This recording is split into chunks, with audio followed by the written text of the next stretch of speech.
Hi everyone, welcome to the new lecture of income tax intricacies. Now, in 5 minutes, we are going to discuss the taxability of gifts. Now, income tax में gifts को हम charge करते हैं tax को in the head of other sources. And in other sources, we are going to study it in section 56, subsection 2, clause 10. अभी exactly gifts को tax कैसे करना है ये हम देखेंगे. What happens is in other sources there are about 10 to 13 incomes which you tax which do not fall under any other heads of income, but the most prominent of them is gifts. So let us see. Now सबसे पहले the first step is segregate your gifts into immovable and movable property, right? Immovable property will consist of land and building, and movable property will consist of money and others. Now in others you will have the same definition of assets which we did in capital gains, that is jewelry, archaeological facts, drawings, paintings, sculpture and bullion, right? So first step ho gaya, you will be segregating your gifts into immovable and movable property. Second step, whether your transactions are to be considered in singularity or aggregate. Now singularity मतलब एक एक transaction आप single transaction देखेंगे, and aggregate means you have to check all the transactions together for the entire financial year. Now the transactions are to be considered in aggregate only for movable assets, and they have to be considered in singularity only for immovable assets. Okay, so step 1, segregate. Step 2, check out whether the transactions are to be taken in singularity or in aggregate. Step 3, coming to immovable transactions. Since immovable transactions में आप single transaction देते, so any single transaction in a financial year आप consider करेंगे. उसमें 2 parts रहेंगे. First is whether it is being taken without consideration, that is free of cost, or inadequate consideration. Now generally gift means it comes out of gratuitous behavior or love, so mostly it is free of cost. But even if it is for a lesser amount of money, what you're gaining here cannot come under any other head of income. तो अगर without consideration है, so immovable properties में you always consider the stamp duty value. See, तो stamp duty value अगर 50,000 से ज़्यादा है एक ट्रांजैक्शन का, so that entire amount is fully taxable. Entire amount, please remember entire amount. And if the consideration is इनएडिक्वेट, मतलब consideration जितना होना चाहिए, suppose 1 lakh and your stamp duty value is more than that, so the excess amount, the difference in that, if that difference is greater than 50,000 or 105% of consideration, matlab you will be first taking the consideration, making 105% of that consideration, right? Then you will find out the difference between stamp duty value and consideration. If the difference is higher than first 50,000 or 105, so first आप higher amount निकालेंगे 50,000 and 105% of consideration का, and then अगर stamp duty value और consideration का difference उससे भी ज़्यादा है, तो जितना डिफरेंस है, the difference between stamp duty value and consideration will be taxable. So please remember, mostly जब विदाउट कंसिडरेशन ट्रांजैक्शंस होते हैं तो उसमें पूरी की पूरी अमाउंट 50,000 के ऊपर जाएगी, तो it will be fully taxable. For example, even if it is 50,001 rupee, the entire amount is taxable. But जब हम डिफरेंस की बात करते हैं इनएडिक्वेट कंसिडरेशन में, प्लीज़ रिमेंबर, तो जो एक्सेस वैल्यू है 50 के ऊपर जा रहा है वो ही टैक्सेबल होगा. इमूवेबल प्रॉपर्टीज हो गए, अभी मूवेबल पे जाते हैं. अभी मूवेबल को again you will be dividing into 2.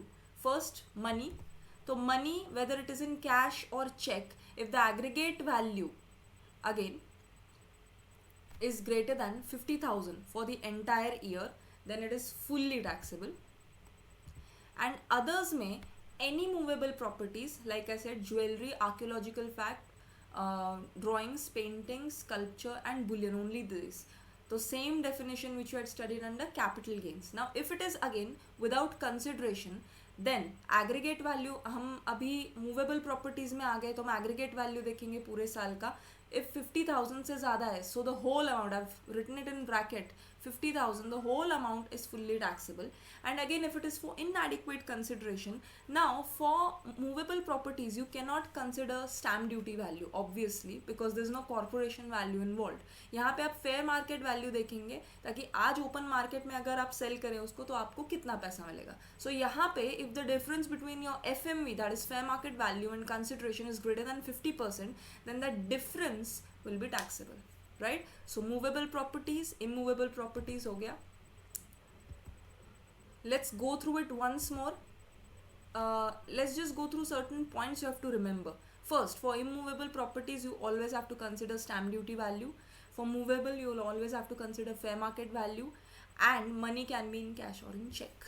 Now, there are certain exceptions. The last part, applicability, 56(2)(10 does not apply to the following conditions. It's not applicable for gifts received on marriage, not anniversary. तो आप कितनी भी शादियाँ करें, शादी के occasion पे आपको कोई भी गिफ्ट मिला, it's fully exempt, doesn't come here.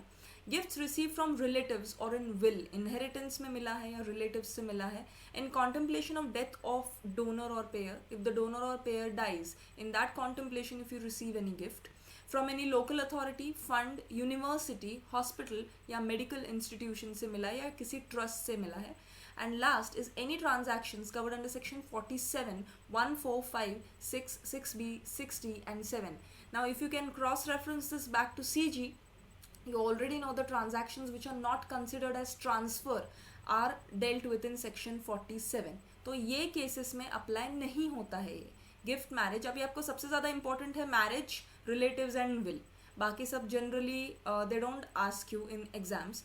तो marriage, relatives, will, death of the donor, any local authority, fund, trust, university, hospital या फिर any of the following transactions under 47 which are not considered as transfer, right? So let's go through it. अभी relative मतलब क्या? It is very very simple. एक जो individual है मतलब जो assessee है उसके कोई brother या sister, so the brother or sister of individual और spouse, मतलब उसके spouse के भी brother या sister, ब्रदर और sister of parents of individual और स्पाउस, मतलब इंडिविजुअल उसके ब्रदर सिस्टर, इंडिविजुअल के पेरेंट्स, स्पाउस के पेरेंट्स उनके brother sisters, and any lineal ascendant और descendant of individual plus spouse. Any lineal ascendant मतलब पेरेंट्स, ग्रैंड पेरेंट्स, डिसेंडेंट्स मतलब बच्चे, उनके सारे के spouses, and last spouse of the individual and all of the above. So I have divided it into 4 parts to make it simple for you. If you are the assessee, your brother and sister, then their spouses. Your parents' brother and sisters, their spouses. Any lineal ascendant descendant, their spouses. Your own spouse, and या अभी मैंने जितने भी cases बोले उनके सारे के spouses. So you, your spouse, your parents, her or his parents, your brothers and sisters, her or his brother sister, their respective spouses, the parents of either the individual or spouse and their spouses obviously, and lineal ascendant or descendant, right? Let's go through it once more. Step 1, you segregate into movable and immovable properties. movable में land and building आता है, immovable में land and building आता है, movable में money and others आएगा. उसके बाद step 2 में single या aggregate आपको check करना है, transactions aggregate है, single है. स्टेप 3 में इमूवेबल प्रॉपर्टीज डिफरेंसेस कहाँ पे टैक्स करने हैं, और अगर 50,000 से ज़्यादा है तो वो कहाँ पे टैक्स करना है. स्टेप 4 मूवेबल में आपको चेक करना है मनी है या फिर अदर्स है, राइट? उसके बाद लास्ट में आपको चेक करना है आप स्टैम्प ड्यूटी वैल्यू कहाँ देखेंगे, FMV कहाँ देखेंगे, and applicability, it does not apply to certain conditions, and the meaning of relative. I hope it's clear. Please follow us on Facebook, Instagram, and please like and subscribe to our channel for more amazing videos.